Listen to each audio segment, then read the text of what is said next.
boqolaal qof oo isugu jira wasiiro maamulka gobolka Kantegmada Isimo Nabadoono qaar kamid ah golaha deegaanka Boosaaso Culimaadudiin haween dhalinyaro ayaa maanta si tiran ugu soo dhaweeyay garoonka diyaaradaha Boosaaso gudoomiyaha gobolka Bari Yuusuf Maxamed Waciis Dhado oo dalka dibadiisa arrimo caafimaad ugu maqnaa gaar ahaan dalka Istaga Imaaraadka Carabta waxaana uu gudoomiyuhu mid u gacan qaaday dhammaan mas'uuliyiintii iyo mujtamacii ku soo dhaweeyay garoonka diyaaradaha isagoo ugu dambeyntiina lagu soo dhaweeyay hoolka nasashada ee garoonka diyaaradaha magaalada Boosaaso waxaana ugu halkaasi ka hadlay oo soo dhaweynta ku soo dhaweeyay gudoomiye ku-xigeenka gobolka Bari Axmed Cali Cabdullaahi Ciro waxaanu ku farxadnaa inaan ku soo dhaweyno gudoomiyaha gobolka Bari Yuusuf Maxamed Waciis Dhado oo ku maqnaa safar Imaaraadka waxaan leenahay mudane gudoomiye ku soo dhawo gobolka Bari guud ahaan gobolka Bari waa amni waa nabad waxa ka jirta abaar roobka cirku hadda waa cusub yahay laakiin wali roomadiin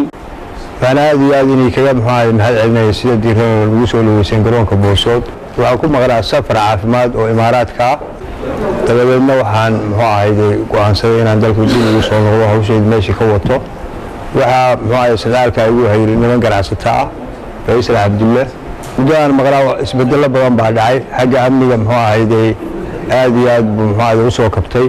isbedelo badan oo dhacay waa la dagaalankii al-shabaab oo xilligan ka maqnaa waxa weeye dadweynihii reer Puntland ay ka qayb qaatay la dagaalanka oo caabiyay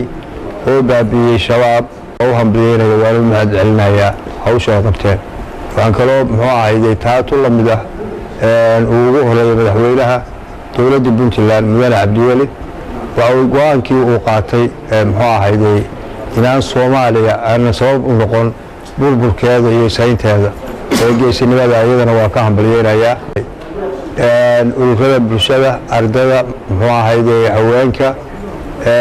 ganacsatada nabadoonnada waxaan jecelahay wiiga soo socda inaan dhammaantood la kulmo Axmed Maxamed Sham telefishinka caalamiga Hall Cable